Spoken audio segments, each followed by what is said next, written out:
أعوذ بالله من الشيطان الرجيم. بسم الله الرحمن الرحيم. قل للذين كفروا ستغلبون وتحشرون إلى جهنم وبئس المهاد. قد كان لكم آية في فئتين التقتا فئة تقاتل في سبيل الله وأخرى كافرة يرونهم مثليهم رأي العين والله يؤيد بنصره من يشاء إن في ذلك لعبرة لأولي الأبصار.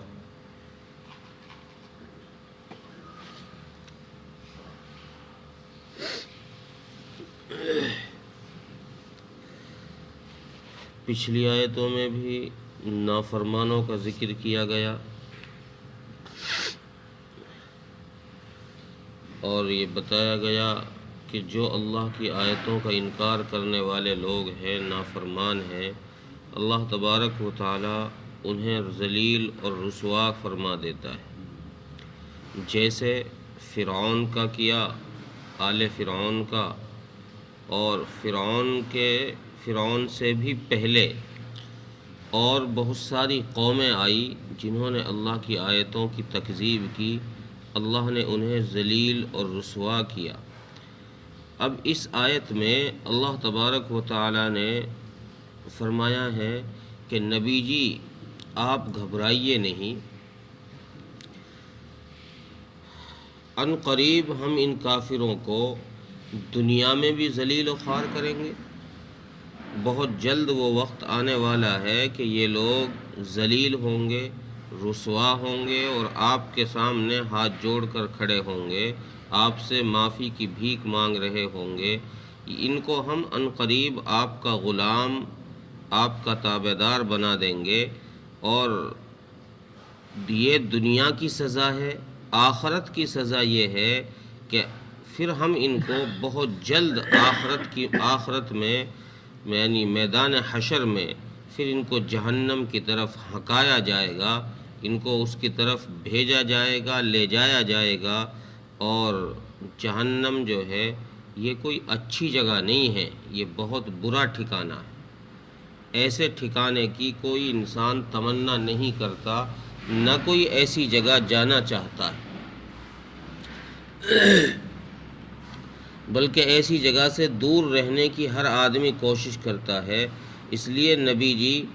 آپ ان کی تکلیفوں سے، ان کے کہنے سننے سے پریشان نہ ہوئیے، بلکہ عنقریب ہم آپ کو عزتیں دیں گے، انہیں ذلیل و رسوا کریں گے، آپ کو آخرت کی زندگی میں سکون اور راحت دیں گے، یعنی جنت دیں گے، اور ان کو ہم جہنم رسید کر دیں گے،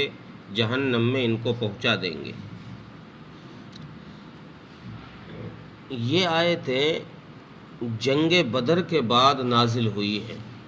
جنگ بدر میں جب کفار مکہ کو شکست ہو گئی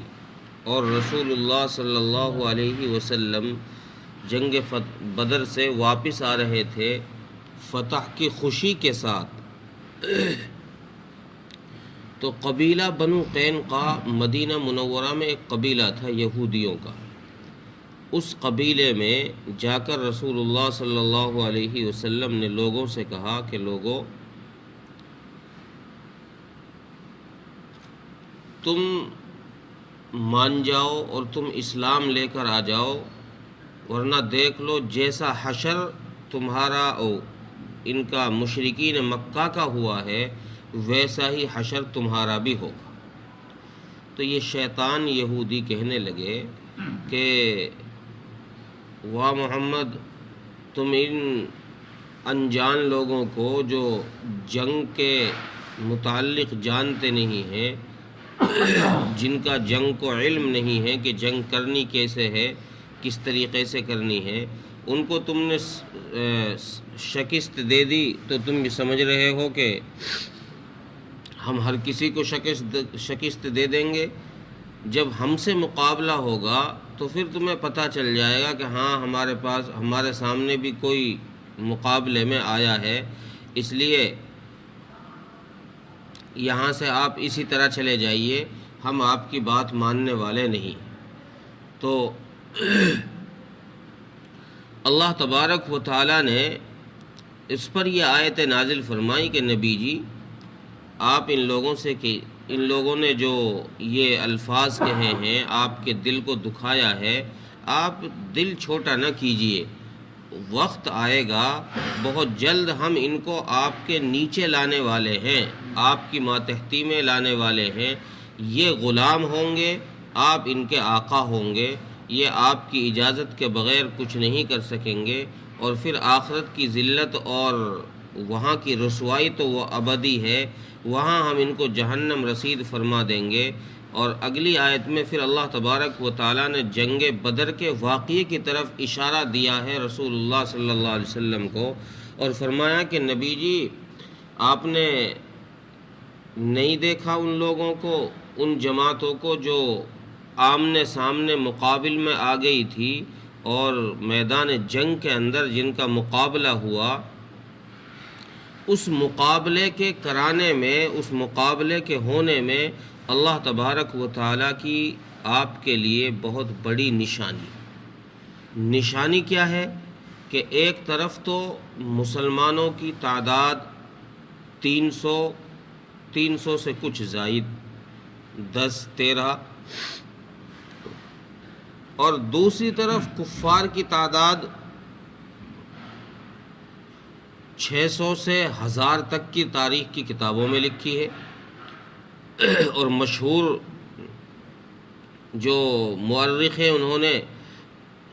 900 سے 1000 کے درمیان میں ہی ان کو لکھا ہے کہ اتنی تعداد میں یہ لوگ تھے۔ لیکن نشانی یہ ہے کہ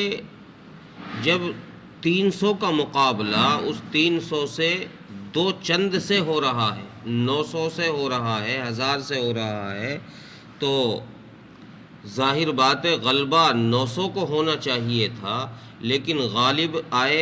وہ 300 والے۔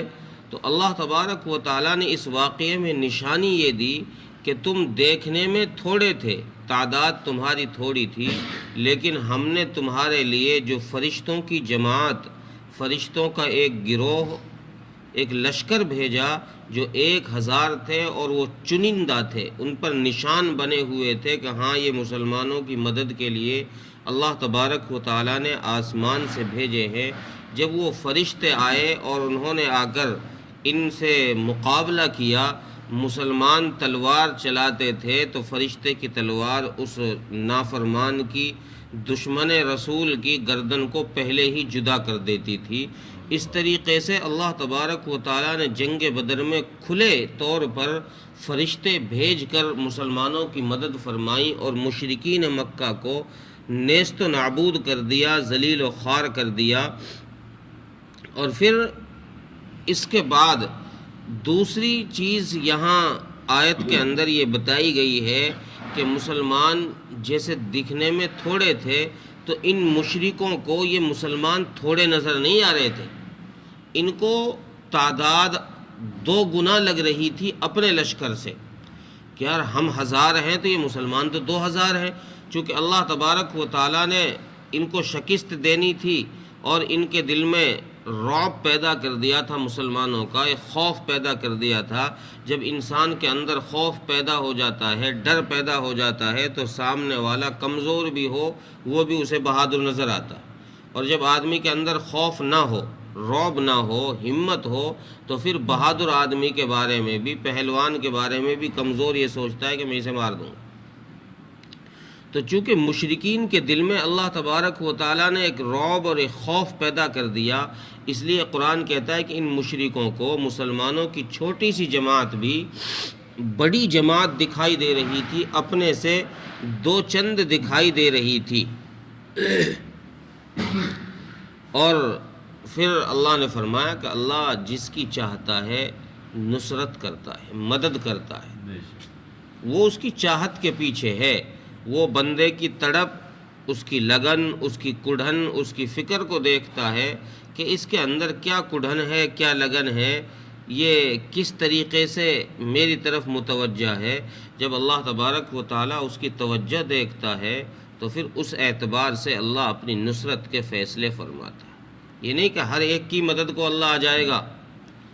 کوئی ذلیل ہو رہا ہے، رسوا ہو رہا ہے، تو اللہ تبارک و تعالیٰ اس کی مدد کو ہی آ جائے گا؟ نہیں، اللہ تبارک و تعالیٰ اس ذلیل و رسوا ہونے والے کی حالت دیکھتے ہیں کہ اس کی حالت ہے کیا، یہ کس کی طرف متوجہ ہے، کس سے مانگ رہا ہے، کس سے جڑا ہوا ہے، کس سے تعلق جوڑ رکھا ہے۔ اگر اس کا تعلق اللہ کی ذات کے ساتھ واقعی ہے تو اللہ تبارک و تعالیٰ اس کی مدد کو فوراً اتر آتے ہیں، جیسے جنگ بدر میں مسلمانوں کی مدد کو ظاہری طور پر، صاف طور پر اللہ تبارک و تعالیٰ مدد کے لیے اتر کر آ گئے ہیں۔ اور پھر آخر میں اللہ نے فرمایا کہ اس کے اندر نشانی ہے ان لوگوں کے لیے جو اہل بصیرت ہے، جو اہل بصیرت لوگ ہیں، سمجھدار اور ہوشیار جو لوگ ہیں، اس واقعے میں ان کے لیے نشانی ہے۔ نشانی یہی ہے کہ وہ اہل بصیرت جو ہیں وہ سمجھ جائیں گے اس آیت کو، اس واقعے کو دیکھ کر کہ اللہ تبارک و تعالیٰ کی نصرت کن کے ساتھ آنے والی ہے، اللہ کی مدد کن کے ساتھ رہنے والی ہے۔ تو اس لیے وہ لوگ بھی اسی جماعت کے ساتھ یا اسی جماعت کے سے افعال کرنے میں مشغول ہو جائیں گے جو اہل بصیرت ہے، اور جو اہل بصیرت نہیں ہے، نادان لوگ ہیں، وہ بس اس کو ایک واقعہ سمجھ کر یوں ہی چھوڑ دیں گے۔ ترجمہ دیکھیں، کدأب آل فرعون قل للذین کفروا ستغلبون،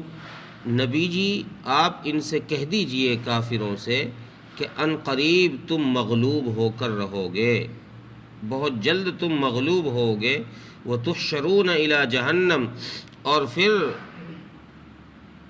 جلد ہی تمہیں جہنم کی طرف ہنکایا جائے گا، لے جایا جائے گا، وبئس المہاد، اور یہ جہنم جو ہے یہ بہت برا ٹھکانہ ہے۔ قد کان لکم آیۃ فی فئتین التقطا، اور تمہارے لیے ان دو لشکروں میں بھی اللہ نے بہت بڑی نشانی رکھی تھی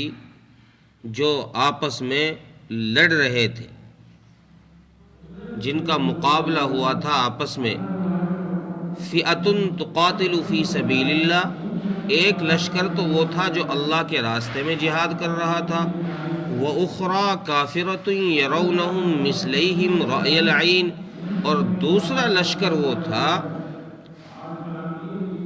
اور دوسرا لشکر وہ کافروں کا تھا، اور وہ دیکھ رہے تھے